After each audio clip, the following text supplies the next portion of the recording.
그러면은 발표를 시작하도록 하겠습니다. 오늘 발표를 맡게 된 신동원이라고 하고요. 오늘 제가 발표할 주제는 Odometry Techniques Using Deep Learning 이라는 주제로 발표를 하려고 합니다. 딥러닝을 이용해서 이제 오도메트리 문제를 풀려고 하는 그런 방법들을 소개해 드리려고 하는데, 컨텐츠는 이렇게 되어 있고요. 일단 크게 두 갈래로 비주얼 오도메트리, 그러니까 카메라, 단안이나 양안 카메라를 이용해서 활용해서 이제 오도메트리 카메라의 움직임을 이제 추적하는, 트래킹하는 그런 방법을 말하고, 또 다른 센서로 라이다 센서를 이용해서 이제 라이다 센서의 움직임을 추적하는 이 라이더 오도메트리 쪽으로 크게 두 가지를 소개해 드리려고 합니다. 그리고 이제 비주얼 오도메트리에서는 이제 딥VO라는 알고리즘이 제일 보니까 간단하더라고요. 어렵지 않고 이걸 기반으로 먼저 설명드리고, 언딥VO라는 걸 두 번째로 말씀을 드리고, 그다음에 라이더 오도메트리에서는 또 이름도 비슷한 게 그렇게 흘러가는데 딥LO라고 하는 딥 라이더 오도메트리 쪽으로 설명을 드리고, 마지막으로 로 넷이라는 알고리즘을 소개해 드리려고 합니다. 일단 제일 먼저 비주얼 오도메트리에 대해서 설명을 드리려고 하는데, 전통적인 트레디셔널한 방법은 일단 이런 2D 이미지 영상 쌍이라기보다는 이제 시점이 시퀀셜 데이터로 들어오면 이제 T 시점에서의 이미지와 T 플러스 1 시점의 데이터가 이렇게 쭉 들어올 겁니다. 스트림으로. 그러면은 이제 거기 영상에서 각각의 영상 피처를 추출하고, 예를 들어서 Shift나 SERP, ORB, FAST 같은 다양한 영상 피처 알고리즘을 이용해서 추출하고, 그 다음에 그 피처들 간의 코레스폰던스라고 하는 대응 관계를 이제 맺어주게 됩니다. 그래서 피처 매칭이라는 단계가 또 들어가게 되고, 그 다음에 이런 대응 관계가 수립이 되면은 그 대응 관계로부터 모션 에스티메이션, 그러니까 최적화 수식을 구성해서 우리가 알고자 하는 것은 여기서 두 카메라 프레임 간의 로테이션과 트랜슬레이션이라고 하는 두 개의 파라미터를 얻고자 하는 게 목적입니다. 여기서 또 수학적인 부분이 들어가고, 마지막으로 우리가 두 영상 사이에 이제 로테이션과 트랜슬레이션 이 파라미터 정보를 알게 되면 그것을 쭉 연결하면 그 카메라의 궤적이 되겠죠. 그렇게 전통적인 방법은 그렇게 수행을 합니다. 근데 이 최근에는 이제 딥러닝을 활용해서 이런 전체적인 과정을 그냥 엔드 투 엔드로, 여기서 이미지 시퀀스가 주어지면 그냥 딥러닝에 넣고 그냥 포즈, 그 사이에 포즈가 나오도록 그렇게 하는 그런 연구가 제안이 되었습니다. 그래서 여기서는 딥VO라는 것을 첫 번째로 살펴볼 건데요. 이거는 너무 간단해서 여기 나와 있는 그림이 전체를 대변하는데, 이렇게 이미지 스트림이 이렇게 타임 시퀀스, 타임 엑시스 이렇게 들어오면, 이거는 키티 데이터셋에 나오는 차량에서 촬영된 단한 영상입니다. T 시점에서 T 플러스 N 시점을 이렇게 가는데, 두 장의 영상을 페어로 묶어서 CNN에 넣습니다. 여기 이쪽으로 가고 이 파란색 선으로 가서 두 장의 영상이 스택돼서 이 CNN 모델에 넣으면, CNN 모델에서는 그냥 우리가 익히 알고 있는 것처럼 컨볼루션 영상을 통해서 이제 피처 익스트랙션하고 어떤 추상적인 애브스트랙트한 그런 정보를 얻게 되죠. 그러면 그 피처 인코딩 벡터가 또 RNN, 우리가 알고 있는 리커런트 뉴럴 넷에 들어가서 이런 타임 시퀀스에 대한 정보를 학습하도록 그렇게 구성되는 겁니다. 크게는 이제 CNN과 RNN 부분으로 구성이 되고, 결국 이제 RNN 부분에서 끝에서 포즈에 대한 정보, 여기서는 아마 트랜슬레이션 3차원이랑 로테이션에 대한 3차원, 그래서 6 degree of freedom의 값을 추출해내도록 그렇게 되는 걸로 알고 있습니다. 전체적인 구성은 이런데, 세부적인 아키텍처 살펴보면 이렇게 아까 말씀드린 것처럼 영상 두 개가 들어와서, 여기서는 가로로 좀 긴 키티 데이터셋 자체가 좀 가로로 길쭉한 영상인데, 이렇게 두 개가 들어와서 스택으로 묶이고, 그 다음에 컨볼루션 뉴럴 네트워크 그 블럭에 이렇게 들어가서 컨볼루셔널 오퍼레이션을 쭉 거치면 여기 나와 있는 대로 그냥 구성이 될 겁니다. 여기 숫자 나와 있는 대로 필터 사이즈랑 뭐 패딩 사이즈나 이런 게 되고, 그 다음에 리커런트 뉴럴 네트워크 LSTM 블럭이 두 개가 있는데 1에 2에 들어가고, 6 degree of freedom의 포즈 벡터가 나오게 됩니다. 여기서 또 CNN 기반의 피처 익스트랙션에서는 논문에서는 이와 같이 뭐 필터 사이즈 이렇게 되어 있고 패딩과 스트라이드가 이렇게 되어 있고 각각의 레이어에 렐루 펑션이 들어가 있다. 컨볼루션 6번째 컨볼루션 레이어를 제외하고는 다 렐루 펑션이 들어가 있어서 그런 베니싱 그레디언트 같은 문제를 해결하기도 합니다. 그 다음에 RNN 기반의 시퀀셜 모델링에서는 간단하게 생각해서 또 LSTM 레이어를 사용해서 아까 말씀드린 것처럼 시퀀셜한 시간의 흐름에 따라서 어떻게 변하는지에 대한 정보를 롱텀과 숏텀의 데이터를 학습하고요. 중요한 거는 이 앞에서 설명드린 거는 구조에 대한 것이고 CNN과 RNN 구조에 대한 것이고 또 로스 펑션이 어떻게 구성되어 있나를 살펴볼 텐데 이것도 여기서는 되게 간단하게 그냥 두 가지 부분으로 되어 있어요. 앞에 있는 이 텀이랑 뒤에 있는 이 텀인데 앞에 있는 거는 그냥 트랜슬레이션의 차이 포즈 벡터인데 그라운드 트루스가 여기선 이거는 슈퍼바이즈 러닝 방법이고요. 궤적에 답이 있으면 네트워크가 예측한 이 p, k 햇과의 차이를 줄이는 방향으로 일단 트랜슬레이션 항이 들어가고 두 번째는 로테이션 항이 로테이션 벡터에 대한 차이가 이렇게 들어가고 스케일 팩터 파파가 이렇게 들어갑니다. 근데 여기서는 실험적으로 커터니언이 오일러 각보다 결과가 안 좋았다고 다시 말해서 오일러 각으로 이 로테이션 벡터를 표현하는 게 더 수렴성에서 더 좋았다고 이야기를 합니다. 회전을 표현하는 데 있어서 세 가지 정도로 이렇게 할 수 있는데 첫 번째는 오일러 각, 피치롤 위아로 3축에 의한 각도에 대해서 회전을 표현할 수 있고 그 다음에 커터니언이라고 하는 4개 4차원의 4원수라고 하죠. 그 4차원의 벡터를 이용해서 회전을 표현할 수도 있고 또 하나는 회전 행렬 3x3의 9개의 파라미터를 이용해서 회전을 표현할 수 있는데 각각의 장단점이 있고요. 여기서는 코터니언보다 오일러 각으로 이용한 그 수렴성이 더 좋았다라고 이야기를 했습니다. 그래서 실험 결과에서는 실험 세팅에서는 일단 데이터셋은 여기서 설명하는 4가지 논문에서는 전부 PT 데이터셋을 기반으로 실험을 평가를 했고요.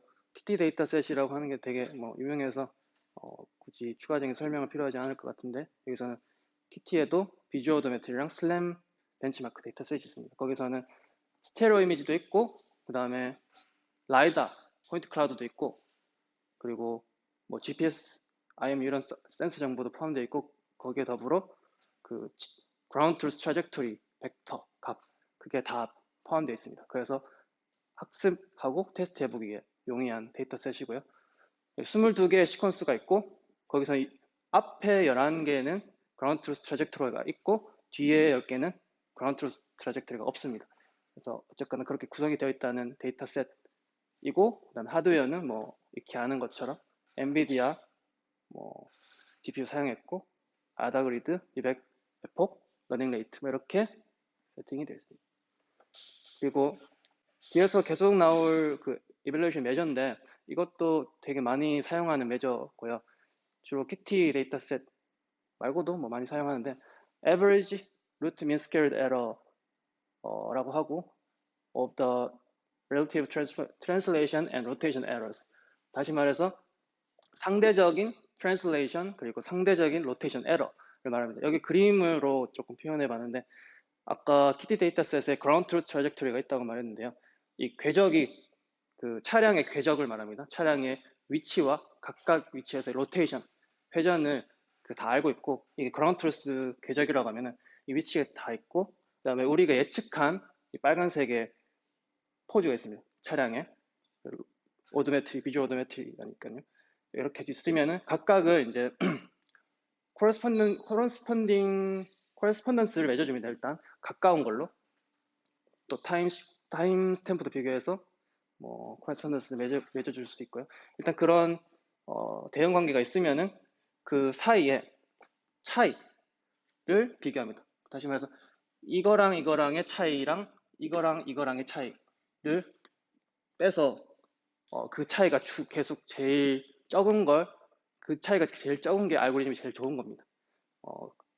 여기서는 이제 TRREL, relative.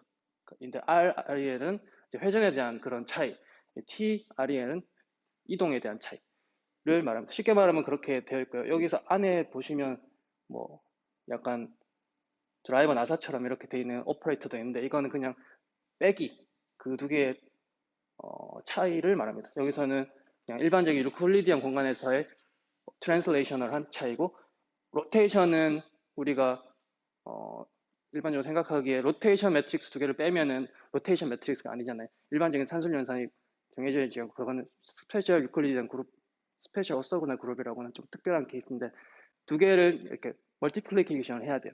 그래야 차이가 나옵니다. 그래서 그러한 걸 다 고려해서 제너럴라이제이션을 하기 위해서 이런 오퍼레이터가 있는 거고요. 그냥 쉽게 생각하면 그냥 두 개의 차이, 회전에서의 차이, 이동에서의 차이를 상대적인 차이를 다 합해서 평균 낸다 라고 생각하시면 되고요. 이런 매저를 뒤에서 계속 쓸 겁니다. 테스팅 그리고 트레이닝 데이터셋은 이렇게 구분 지어놨고요. 여기서는 총 10개 정도가 될 것 같은데 하나, 둘, 셋, 넷, 다섯, 여섯, 일곱, 여덟, 아홉, 10개인데 여기서 위에 트레이닝 셋 0번, 2번, 8번, 9번 이거는 특별히 논문에 보니까 되게 긴 시퀀스라고 해서 조금 길이가 길어서 이걸 트레이닝으로 썼다고 그러고 밑에 거는 상대적으로 짧아서 테스팅으로 썼다고 합니다. 그래서 결과는 이 그림을 보시면 이 4개의 궤적이 있는데 조금 안 나오는데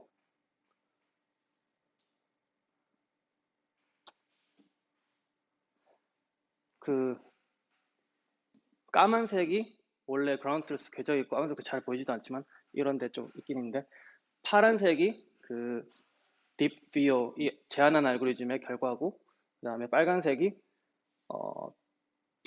VISO2라는 알고리즘이 있습니다. 그 오도메트리 계산하는 그런 알고리즘이 있는데 거기서 모노큘러 방법을 이용해서 그냥 단한의 경우로 궤적을 예측한 거랑 그 밑에 있는 S는 똑같은 알고리즘인데 스테레오 방식으로 이렇게 궤적을 예측한 겁니다. 대충 보면은 자기네 것이 좀 좋게 나왔다라고 얘기를 하고 있어요.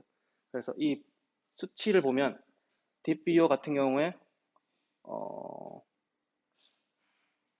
모노큘러 케이스보다는 좋게 나오고 스테레오 케이스보다는 안 좋게 나왔다라고 얘기하고 스테레오 케이스가 그러니까 이거 두 개는 전통적인 방법들이에요. VISO2라는 건 근데 이거는 모노큘러 방법이고 단안으로 한 거고 이거 양안으로 한 건데 이제 스테레오를 이용해서 한 전통적인 방법이 제일 좋고 전체적으로 비교했을 때 그 다음에 2등이 딥비오이고 그 다음에 3등이 모노큘러 단안으로 이용한 방법 수치가 낮을수록 제일 좋은 겁니다. 그런데 그럼에도 불구하고 의미가 있는 거는 이게 그냥 거의 첫 번째에 그 딥러닝을 이용해서 비주얼 오도메트리를 예측한 비주얼 오도메트리 문제를 풀려고 시도한 그런 논문이기 때문에 의미가 있다라고 이야기를 하고요. 그 다음에 이거는 그런 궤적 결과인데 여기서는 그라운드 트루스 궤적 없는 것에 대해서 이렇게 평가를 내린 거고 여기서는 그냥 궤적만 대충 보시면 되고요. 대체적으로 이 하늘색으로 되어 있는 게 제한하는 방법이고 딥비오고 주황색으로 되어 있는 게 그 단안의 경우 그다음에 보라색으로 되어 있는 게 스테레오 경우인데 보면 주황색으로 되어 있는 게 약간 크기가 다르죠. 스케일 드리프트가 일어납니다. 여기서 이거 두 개 하늘색이랑 보라색은 거의 약간 비슷하게 나오는데 주황색으로 되어 있는 건 조금 다르게 나옵니다. 왜 그러냐면은 이제 단안의 경우에는 스케일이 ambiguity 그러니까 스케일을 정확히 알 수가 없어요. 우리가 한쪽 눈만 가지고는 DP를 알 수 없듯이 그렇게 문제가 있어서 어쨌든 그런 차이가 발생하는 것으로 보입니다. 그 다음으로 살펴본 것은 이제 undeepBO라는 알고리즘인데 앞에 거는 deepBO는 그 supervised learning 방법이었어요.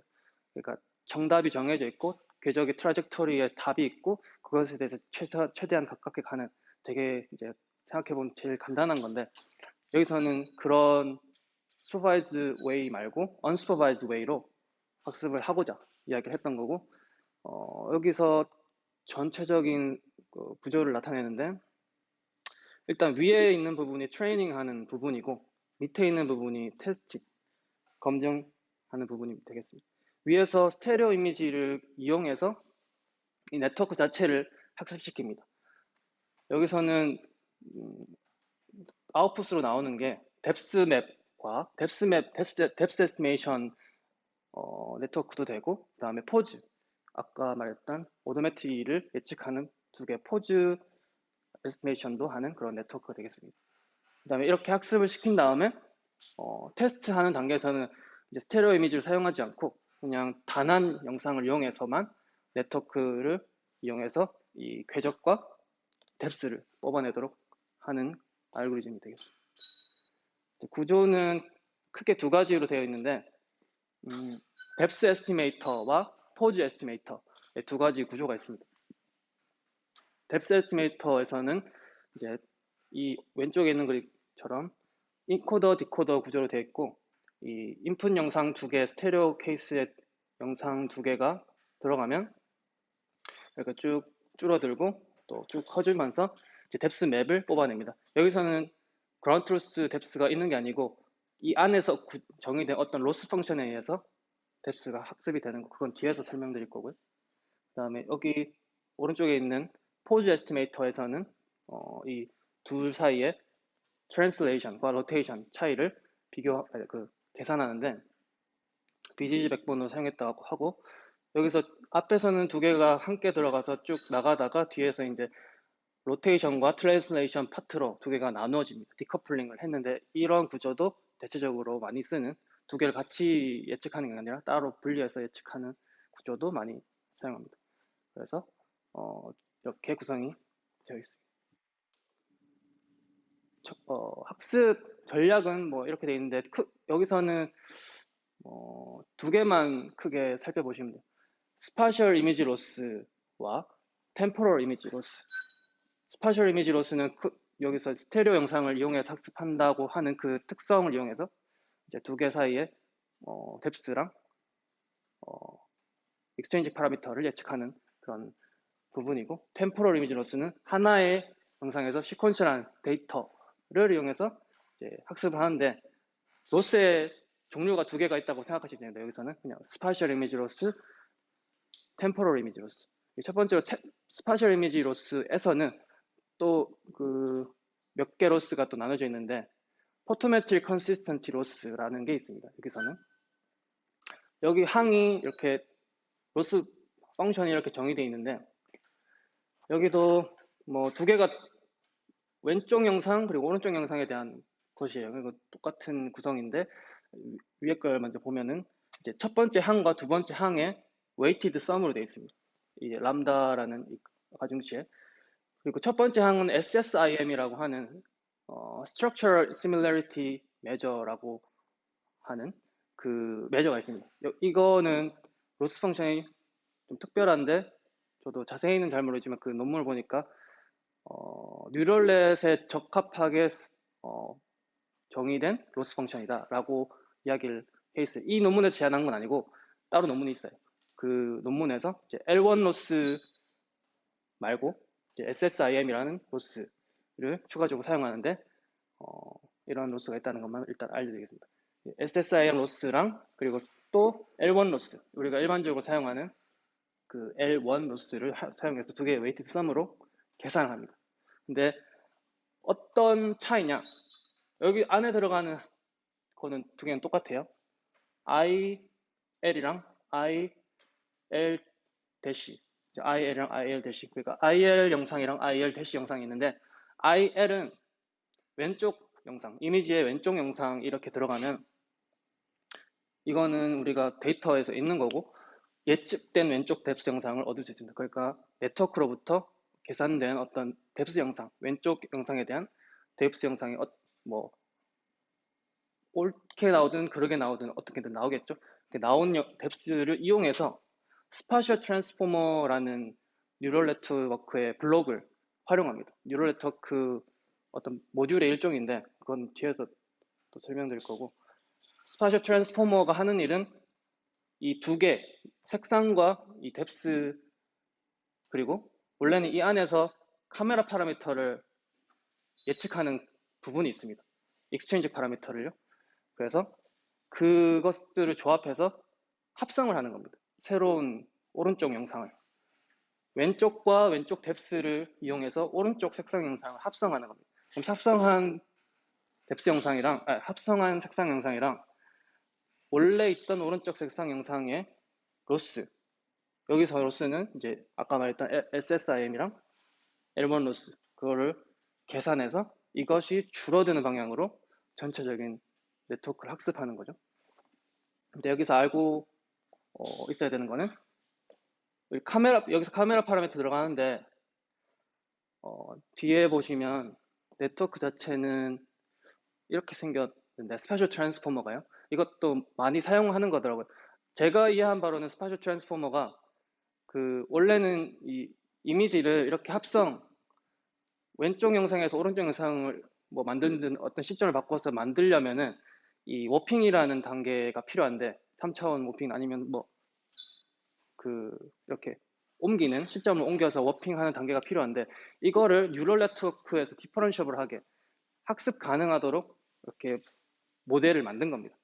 그래서 스파셜 트랜스포머라고 이름 지어진 게 그런 의미고, 그런 전통적인 워핑 구조를 뉴럴넷에서 미분 가능한 구조로, 디퍼런셜한 구조로 이렇게 만든 게 스파셜 트랜스포머다라고 그냥 이해를 하시면 될 것 같습니다. 여기서는 이제 피처맵 이렇게 인풋 U가 들어오면 여기서는 뭐 풀리 커넥티드 형태로 이렇게 뭐 두 개나 뭐 어떻게 만들어서 최종적으로 이런 세타라는 파라미터를 얻는데, 이 세타라는 게 이 워핑하는 파라미터입니다. 얘가 예측하는, 이 네트워크 블록 예측하는 그 파라미터를 이용해서 이 인풋 피처 맵을 워핑합니다. 합성하는 거죠, 새로운 시점으로. 그러면 나오는 게 이 V예요. 그런데 아까 여기서는 우리가 스테레오 영상이기 때문에 베이스라인이 정해져 있고 두 개의 영상 사이에 뭐 익스체인지 파라미터를 미리 알고 있다고 가정하기 때문에, 인트린직과 엑스트린직을 둘 다 알고 있기 때문에 여기서는 이 내부에서는 아까 여기 모듈에 있던 파라미터를 예측할 필요는 없을 것 같아요. 제 생각에는. 저도 이제 추측인데, 그냥 그걸 사용해서 그냥 이 워핑된 오른쪽 시점 영상을 만드는 데만 이 의의가 있는 거고요. 근데 뒤에서 또 스파셜 트랜스포머가 나오는데 거기서는 또 다른 양상으로 나오는 걸 좀 이따 설명드리겠습니다. 일단 그 첫 번째가 그거고, 또 스파셜 이미지 로스에 또 다른 종류가 있어요. 포즈 컨시스턴시 로스라는 거는 여기서는 이 항이 이렇게 생겼고, 그냥 그림으로만 설명드리면 왼쪽 이미지 시퀀스가 있고 오른쪽 이미지 시퀀스가 있을 거예요. 스테레오 영상이니까 스테레오 영상을 이렇게 쭉 가면 이렇게 쭉 나오는데, 왼쪽 이미지 시퀀스에서 네트워크가 예측해서 나온 이동 파라미터랑 회전 파라미터, 그 두 개가 또 오른쪽 이미지 시퀀스에서 예측한 이동 파라미터랑 회전 파라미터와 같아야 된다는 거예요. 얘랑 같아야 되고 얘랑 같아야 돼요. 왜냐하면 두 개가 고정돼 있으니까, 스테레오 케이스이기 때문에. 그걸 의미하는 거고요. 여기서 뭐 왼쪽 거, 오른쪽 거, L1 로스고, 왼쪽 거, 오른쪽. 이거는 회전에 대한 거, 이동에 대한 거, 그 다음에 이거는 회전에 대한 거. 그래서 그런 의미로 생각하면 될 것 같고, 여기까지가 스파셜 이미지 로스에 대한 내용이었고, 그 다음으로 이제 템포럴 이미지 로스라는 게 있다고 말씀드렸습니다. 이 템포럴 이미지 로스에서는 여기도 마찬가지로 포토메트릭 컨시스턴시 로스라는 게 있습니다. 여기도 뭐 SSIM이랑 L1 텀의 웨이티드 썸으로 되어 있고, 여기서는 아까랑 거의 비슷한데 아까는 왼쪽에서 오른쪽을 합성했다고 하면 여기서는 K에서 K 플러스 1 시점을 합성합니다.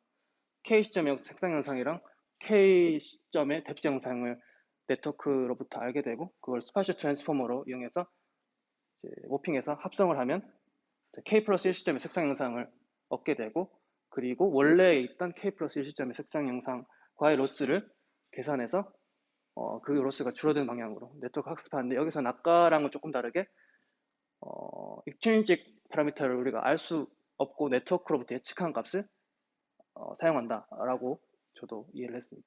그래서 아까랑은 조금 다른 경우지만 비슷한 로스를 만들어내고, 그 다음에 템포럴 이미지 로스에서 마지막으로 하나 더 있는 것이 3D Geometric Registration Loss에서는, 이것도 그냥 간단한 건데, 예측된 K 시점 뎁스 영상과 예측된 K 플러스 시점 뎁스 영상 두 개 사이에 뎁스 영상이 있으면 이걸로 포인트 클라우드를 얻을 수 있어요. 뎁스를 얻을 수 있으니까 빨간색으로 이렇게 표현된 K 시점에 포인트 클라우드가 있고, 파란색으로 표현된 K 플러스 시점에 포인트 클라우드가 있으면 이거 두 개를 정합해서 로스 값을 계산하는 거예요. 이거 두 개가 같아야 된다는 거예요. 이 뎁스가 그렇게 비슷하게 나와야 된다는 거예요. 그러한 컨스트레인트가 걸려있는 로스 펑션입니다. 여기서는 이제 RT로 이용해서 회전 및 이동을 수행하고요. 그래서 여기까지 이거 로스 총 4개를 설명드렸는데,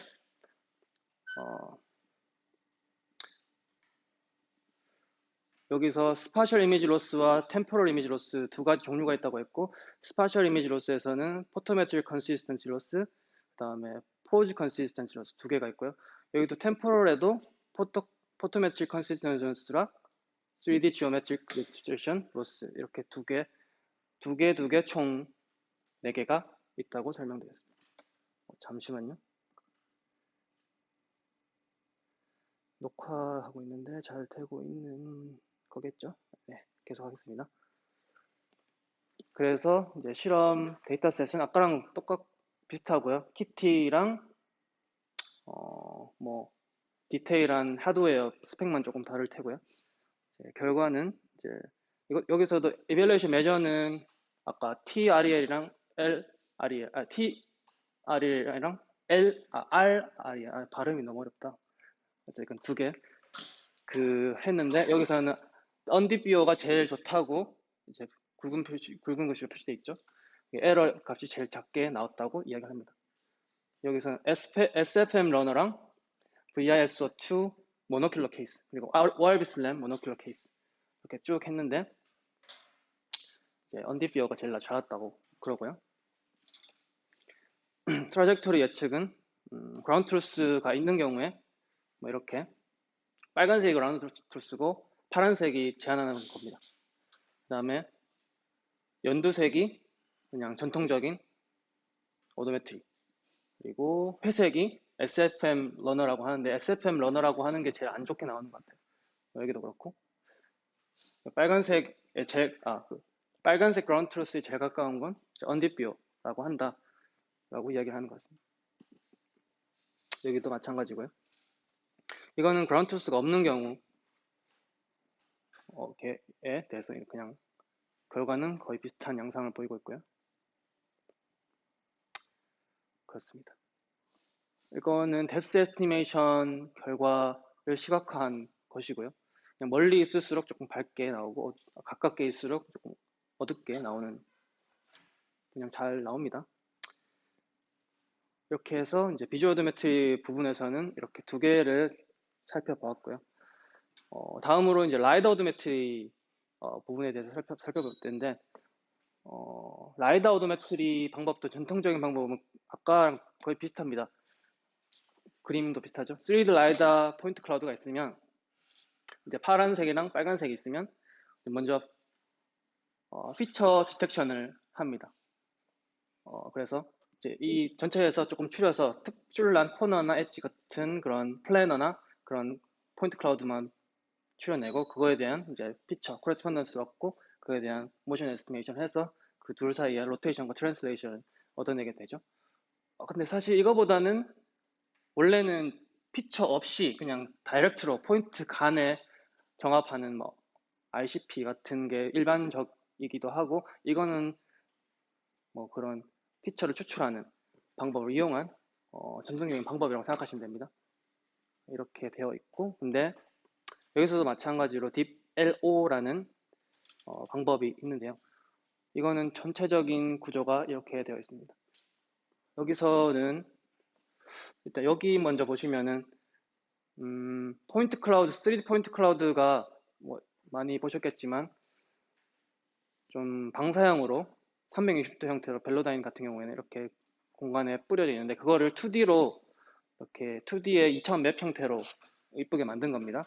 요거는 버텍스, 정점에 대한 2차원 버텍스 맵. 두 개가 있는 이유는 T 시점과 T 플러스 1 시점에 대한 것이고, 그 다음에 N은 노멀 벡터. 그 버텍스에 대한 노멀 벡터 T 시점, T 플러스 1 시점. 두 개의 이런 버텍스와 노멀 맵이 있고, 그거를 이제 버텍스 넷이라는 구조에 이제 버텍스 맵을 넣고, 이제 노멀 벡터, 노멀 맵은 이제 노멀 넷에 넣고, 여기서 이제 피처를 추출하고, 이제 두 개, 나온 피처 인코딩을 concatenate 하고, 여기 뒤에 있는 포즈넷에서는 뭐, 그냥 translation랑 rotation 그 값을 얻어내게 됩니다. 근데 이거는 섞여 있어요. 하이브리드 방법이에요. 슈퍼바이즈드랑 언슈퍼바이즈드가 섞여 있어요. 네. 아까 데이터셋에 키티 데이터셋이 궤적 크라운트루스 궤적이 있는 게 절반 정도고 없는 게 절반 정도라고 했는데 그래서 있는 경우 답지가 있는 경우에는 슈퍼바이즈 로스를 쓰고 없는 경우에는 언슈퍼바이즈 로스를 씁니다. 두 개 다를 간단히 살펴볼 텐데 그 전에 먼저 input representation에서는 3차원 포인트 클라우드가 이렇게 그림처럼 방사형이라고 해야 되나? 3D로 이렇게 되어 있으면 이거를 2D 영상 평면으로 이렇게 프로젝션 합니다. 이거를 여기서는 spherical coordinate, spherical projection이라고 하는데 그런 이 수식을 이용해서 풉니다. 여기서는 이 어떤 값에 이제 레졸루션 값, horizontal resolution 그 라이다의 뭐라고 해야 되지? 최소 레졸루션, 그 각도, 수평 각도의 레졸루션과 수직 각도의 레졸루션을 의미하고요. 이거는 유저 디파인 하기 나름이고, 이 영상, 2D 영상의 뭐 해상도라고 생각하시면 됩니다. 얼마나 이렇게 크기를 어떻게 만들 거냐. 그걸 의미하고, 어떤 값에 대해서 이 레졸루션을 나눠주는데, 여기서는 그냥 스페리컬 프로젝션 수식이라고 생각하시면 돼요. 아크 탄젠트에 여기 PX, PY, PZ는 그냥 포인트 좌표고, 이제 D는 여기 이렇게 나타내어진 거리값 되고 계산을 해서 어떤 뭐 horizontal FOV 그리고 upper part of a particular FOV 이거는 어떻게 생각하면 주점 좌표 같이 3차원 공간에서의 주점 좌표 같이 그렇게 생각하시면 될 것 같아요. 그래서 빼서 나눠주고 하면은 이렇게 2차원을 나눈다. 2차원 영상이 나온다 하면 여기 2차원의 위치에 여기 버텍스에는 그 XYG 좌표를 3차원으로 그냥 때려 넣는 거고 이거는 그 위치에 노멀 벡터 값을 이렇게 노멀 맵 형태로 만든 거고 그걸 두 개를 아까 말씀드린 대로 이렇게 해서 학습을 하는데 버텍스 넷과 노멀 넷은 이제 레지듀얼 블럭이 내재되어 있는 플릭 컨버전 네트워크라고 하고 그 다음에 여기서도 포즈넷에서는 두 개 로테이션과 트랜슬레이션을 디커플해서 학습하는 형태로 되어 있고 여기서는 위에 게 세 개가 여기 있는 이 P라는 값이 그 이동과 회전, 행렬 값이 될 텐데 여기 위에 있는 세 개는 트랜슬레이션, 이동에 대한 XYZ 값이고 이거 밑에 있는 네 개는 코터니언 값입니다. 코터니언 4차원의 회전을 나타내는 값이 되겠습니다. 여기서는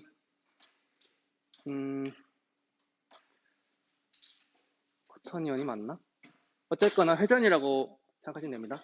그 첫 번째로 슈퍼바이즈드 로스는 슈퍼바이즈드 로스 경우에 답안이 있는 경우에는 여기서도 되게 간단합니다.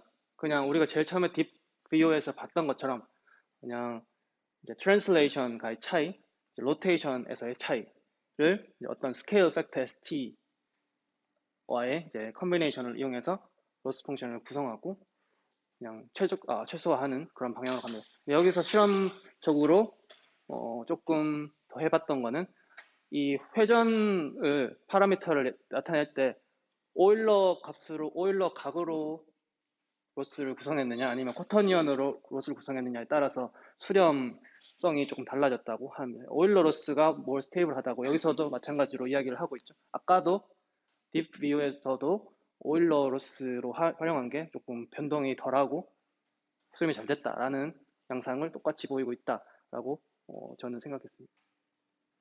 그 다음에 unsupervised loss 같은 경우에는 답안이 없는 경우에는 이거는 두 가지 텀으로 구성되는데 RCP라는 일반적으로 전통적으로 사용하는 점군 정합 방법 로스 부분과 이 부분과 그 다음에 FOV 텀이라고 하는데 이게 field of view 텀이라고 하는데 이 field of view가 충분히 겹쳐지도록 만들고 아예 벗어나는 경우가 없도록 한다고 이 regularization 한다고 논문에 적혀 있었거든요. 일단은 이제 RCP 텀 먼저 보면은 이거는 이 식은 그냥 일반적으로 우리가 알 수 있는 RCP point to plane 방식의 정합 수식입니다. 여기서는 이제 뭘 말하냐면 T 플러스 1 시점의 버텍스 점군과 T 시점의 점군을 이동해서 T 플러스 1 시점의 점군을 이제 이 변환 행렬 트랜스포메이션 행렬을 곱해서 이동한 다음에 그 차이 T 시점의 버텍스와의 차이를 이제 노멀 벡터를 곱해서 이거는 그림으로 나타내면 좀 더 편한데 어쨌거나 어떤 점에서 다른 점 사이 코레스폰딩 된 다른 점에서의 수직거리 평면상의 수직거리를 말합니다. 그 차이를 줄이는 거예요. 이거는 그냥 되게 일반적이라서 그냥 그러려니 할 수 있는데 이 뒤에 있는 FOV 텀이 저는 좀 이해가 안 되더라고요. 그냥 논문에서는 두 개가 이제 최대한 벗어나지 않고 같이 있도록 오버랩이 되도록 만든다고 했는데 이제 헤비사이드 스텝 펑션이라고 이제 이거는 하고 프로젝션 펑션이 있고 프로젝션 펑션까지는 저 어떻게 해야 되는데 헤비사이드 스텝 펑션이 이렇게 막 돼 있는 건데 이거 두 개의 합으로 뭐 이렇게 해서 하는 거라고 하길래 저는 생각을 해봤는데 조금 이해가 안 되긴 하는데 이거는 의문점으로 조금 남겨두도록 하겠습니다. 어쨌거나 두 개의 메인 텀은 이 텀이고 레귤러라이제이션 하는 텀은 이 텀이다 라는 게 이 로스의 골자입니다. 그래서 그런 식으로 해서 여기서는 이제 컬러 이미지가 필요하지 않고 라이다 포인트 클라우드만 있으면 됩니다. 그래서 3D 포인트 클라우드 시퀀스와 그라운드 트루스 트래젝토리가 주어지고 벨로다인 64채널 데이터가 PT 데이터셋에 주어집니다. 그래서 이렇게 학습을 하는데 궤적 결과는 이렇습니다. 빨간색이 그라운드 트루스고 파란색이 이제 unsupervised way고 초록색이 supervised way로 학습을 한 경우를 이야기합니다. 전체적으로 뭐 잘 나오는 것 같기도 한데 unsupervised 방법이 조금 안 나오는 것 같기도 하고 초록색 궤적이 좀 비등비등한 것 같아요. 어떤 게 더 나은지 얘기를 못 하겠는데 여기서는 수치적으로 다른 알고리즘들과 비교했을 때 여기도 마찬가지로 적은 게 좋은 겁니다. 근데 전체적으로 뭐 잘 나왔는데 이 1번 시퀀스에 대해서 굉장히 많은 에러를 가지고 있다는 여기 위에 두 개가 제한하는 방법이고 밑에 게 이제 다른 방법들인데 이 1번 같은 경우에는 좀 다른 것들보다 많이 안 좋은 결과를 나타내는 것 같아요. 이 시퀀스 자체가 1번 시퀀스가 고속도로를 달리는 시퀀스예요.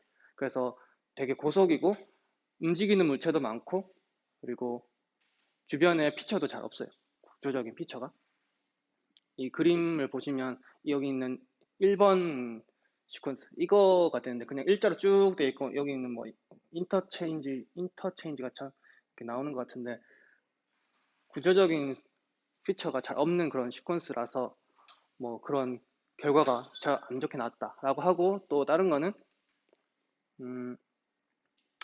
이 뒤에 있는 9번과 10번은 이제 테스팅 시퀀스입니다.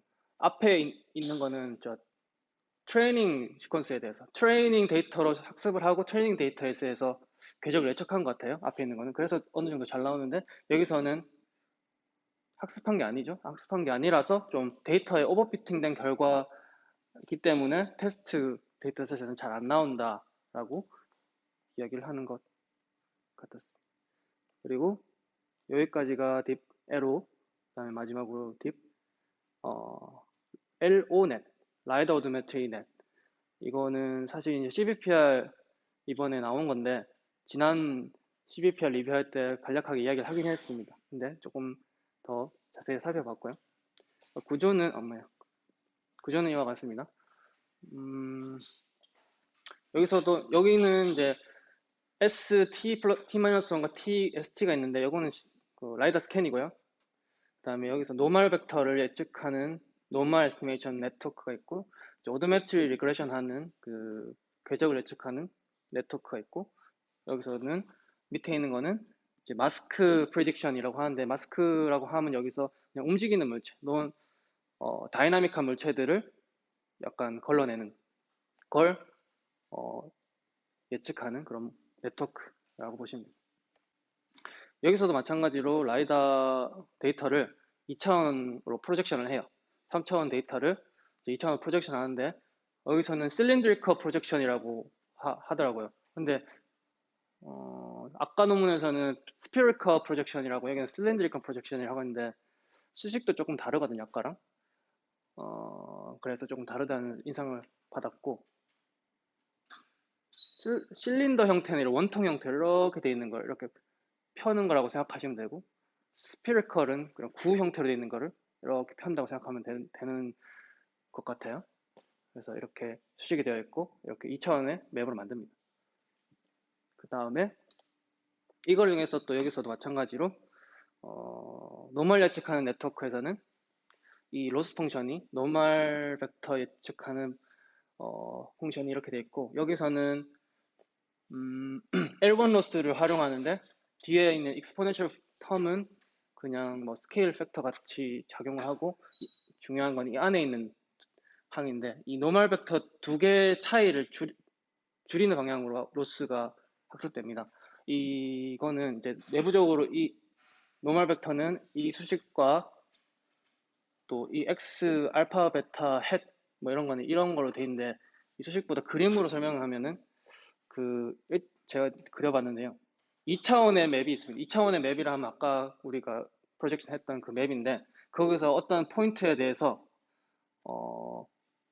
여기서는 x 알파 베타 t-1 시점에 그 2차원 맵이에요. 그 포인트에 대해서 그 맵의 어떤 픽셀에 대해서 p 인버스 프로젝션 펑션 그러니까 아까 실린드리컬 프로젝션의 인버스 펑션 해서 버텍스를 얻어내요. 어떤 3차원의 점을 얻어내고 그 다음에 그거를 이제 트랜스포메이션 이동해서 그 다음에 그거를 다시 프로젝션 다시 사용을 해서 아까 실린드리컬 프로젝션을 하는 것 같아요. 프로젝션 해서 그 점을 좌표를 얻어내면 이 점과 이 점을 코레스폰던스로 얻어내고 그 두 개에서 각각에서 얻어낸 노멀 벡터를 계산해서 그 두 개의 차이를 줄이는 방향으로 하는데 아까 말했던 이 P-1, P가 그냥 이 매트릭스 멀티플리케이션이라고 보면 되고 그 두 개의 코레스폰던스 얻기 위해서 이런 과정을 거치는 거고 여기서 노멀 벡터 얻는 거는 그냥 이 수식인데 여기서는 두 개의 항의 크로스 프로덕트로 돼 있어요. 두 개의 항의 어떤 두 개 벡터의 크로스 프로덕트가 제일 최소가 되는 벡터를 얻는 거예요. 그 말은 즉슨 이 점에서의 주변 것들과의 크로스 프로덕트가 제일 최소가 되는 벡터를 얻는 거죠. 그게 바로 노멀 벡터죠. 이 점에서의 쭉 직진이 되는 그런 벡터가 되겠죠. 그래서 여기서의 노멀 벡터는 그런 식으로 얻어내고 여기서 오른쪽에 있는 것도 그런 식으로 얻어내서 노멀 벡터 사이의 차이를 최소화하는 로스 펑션을 학습하도록 그렇게 되어 있고 그 다음으로 여기 앞에 살펴본 게 노멀 벡터라면 여기서는 오도메트리 리그레션인데 여기서도 특별한 거는 크게 없고 구조 자체만 이렇게 앞에 노멀 벡터하고 하는 그 구조가 있고 그 노멀 벡터 맞죠? 앞에 구조를 먼저 살펴보면은 여기서 노멀 벡터 얻고 이제 피처 맵이 이쪽으로 들어가고 거기서 이제 컨캐트네이션을 해서 이제 파이어 컨브라는 어떤 컨볼루션을 오퍼레이션을 사용합니다. 파이어 컨브는 여기 되어 있고요. 조금 뭐 특별한데 약간 인셉션 모듈처럼 들어가고 두 갈래로 나눠지고 또 합쳐지고 이런 형태로 되어 있고 그래서 크기가 다양하게 쭉쭉 레이어별로 하다가 끝에는 풀리 커넥티드 형태로 해서 여기서도 디커플 하여 오도메트리를 예측합니다. 여기서도 앞에서 살펴봤던 것이랑 비슷하게 트랜슬레이셔널 로스는 두 개 사이의 포지셔널 차이, 로테이셔널 로스는 쿼터니언, 여기서는 특이하게 쿼터니언으로 했더라고요. 쿼터니언의 차이, 여기 유니 쿼터니언을 말하는 거고 여기 쿼터니언 차이를 해서 회전을 최대한 가깝게 하는 로스를 학습하도록 만듭니다. 그리고 마지막으로 마스크 프리딕션에서는 그냥 움직이는 다이나믹한 오브젝트, 차나 피데스트리언 같이 움직이는 오브젝트에 대한 그런 보상을 해주기 위해서 이런 네트워크가 만들어졌고 이런 형태로 인코더, 디코더 형태로 되어 있고 여기서는 파이어 디컨브라는 네트워크가 또 있는데 이것도 그냥 오른쪽에 있는 것처럼 이렇게 생겼고요. 이거는 노멀 벡터 예측할 때 마스크를 포함해서 이렇게 노멀 벡터 예측하는 구조를 구성합니다.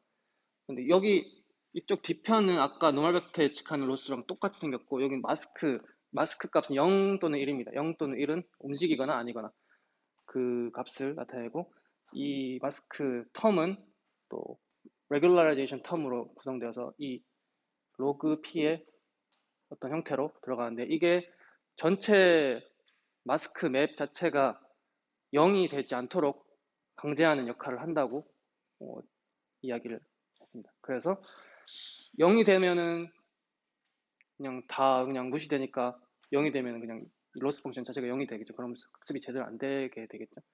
그래서 어쨌거나 움직이는 물체에 대해서 잘 할 수 있도록 로스 펑션을 구성을 하고요. 마지막 구성으로 매핑 부분에서는 스캔 투 맵 리파이먼트 여기서는 제가 생각했을 때는 특별한 건 없고 이 전체에서 매핑 프로세스로부터 온 게 뭔 말이냐면은 지금까지 궤적을 만들면서 그 포인트 클라우드를 계속 누적을 하는 겁니다. 맵을 만드는 겁니다.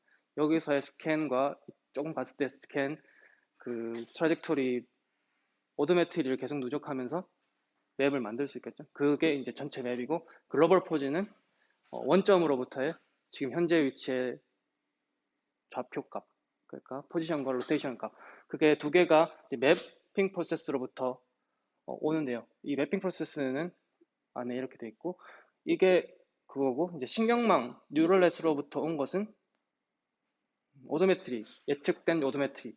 오도메트리는 그냥 상대적인 거예요. t-1에서 t로 이동하는 것을 이거는 글로벌 포즈는 그냥 어떤 세계 좌표계에서의 좌표를 말하고 이거는 오도메트리는 상대적인 것을 의미하는데 그래서 오도메트리랑 라이더 스캔이 오면 오도메트리랑 글로벌 포즈로부터 세계 좌표 좌표 값에서 오도메트리 어떤 렐러티브한 이동량만큼 이동해서 초기 위치를 차량의 초기 위치를 예측하고 동시에 스캔으로부터는 스무스니스 텀이라는 거는 이거는 그냥 포인트 클라우드의 피처라고 생각하시면 돼요. 엣지 또는 코너 또는 플래너 그런 피처를 계산하고 모션 디스토션은 라이다가 이동하면서 발생하는 왜곡을 제거하는 부분이고 맵이랑 이런 포인트 클라우드를 기존에 있던 맵이랑 정합을 해서 추가하는 거예요. 맵에다가 이제 현재 라이더 스캔을 추가하고 오래된 정군 제거하는 부분, 그리고 맵에 새로운 정군 추가하는 부분이 들어가고 이런 부분이 계속 반복적으로 들어가면서 맵은 계속적으로 만들어지고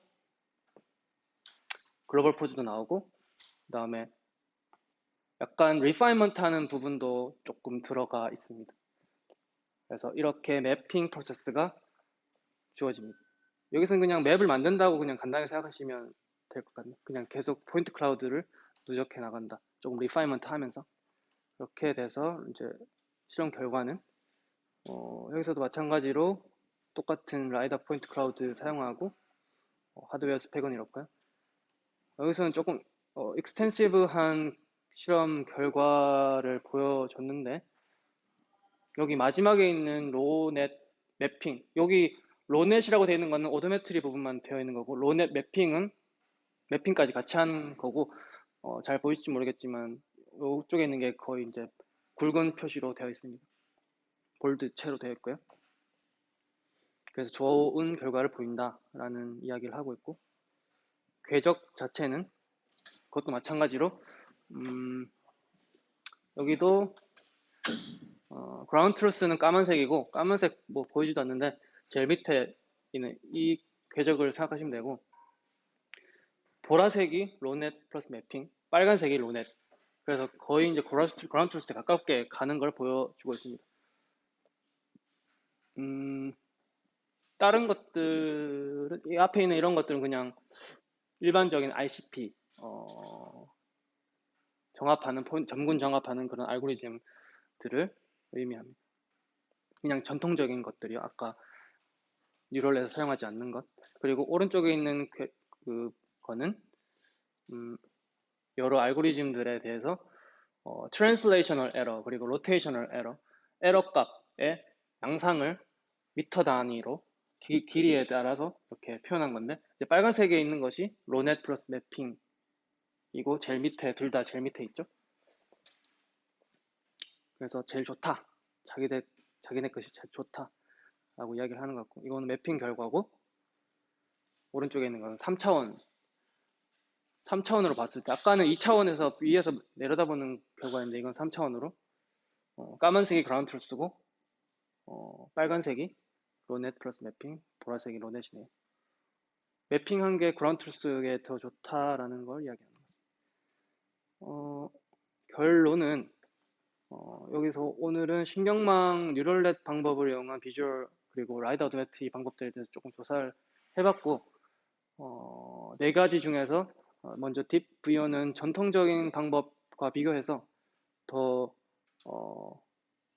뭐 비슷한 결과를 보였다고 하고 단안의 경우와 비교하면은 조금 좋은 결과를 보이지만 양안의 경우와 비교하면 조금 뒤떨어지는 그런 양상을 보이고 언딥VO는 비감독 학습 기반 방법을 이용해서 학습을 이용했고 기존 방법들이 좋은 결과를 보였다라고 결론에 나와 있고 딥 에로는 대체적으로 좋은 결과를 보이지만 뭐 고속도로나 움직이는 물체가 많거나 이런 피처가 적은 경우에는 안 좋은 결과를 보인다고 이야기를 하고 로우넷 같은 경우에는 기존 방법 대비 좋은 결과 아까 되게 많은 결과를 보였던 그 논문에서는 좋은 결과를 보였다고 합니다.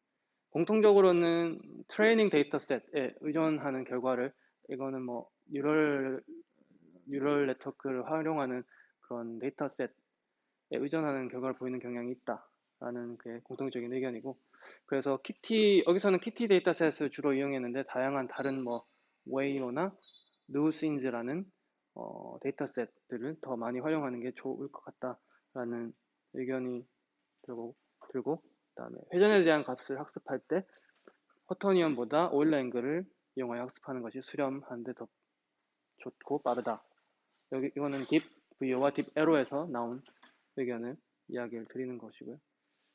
그리고 그냥 개인적으로 그냥 생각했을 때 뭐 의문점이었던 거는 딥 에로에서 FOV 로스가 어떻게 되는 건지 그리고 실린드리컬 프로젝션이랑 스피리컬 프로젝션 수식이 다른데 똑같은 건지 다른 건지 좀 삼각함수 약해서 잘 모르겠어요.